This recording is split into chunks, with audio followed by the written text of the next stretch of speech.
तव दासोऽहं तव दासोऽहं तव दासोऽहं दाशरथे तव दासोऽहं तव दासोऽहं तव दासोऽहं दाशरथे तव दासोऽहं तव दासोऽहं तव दासोऽहं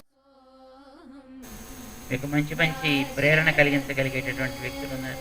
రమేష్ బాబు గారు చెప్పాడు మాకు, ఆయన గొప్ప భగీరథుడిగా నుంచి ప్రయత్నం చేసి చాలా ఉత్సాహంగా దీన్ని ఇంత పైకి రావడానికి కారణమయ్యారు.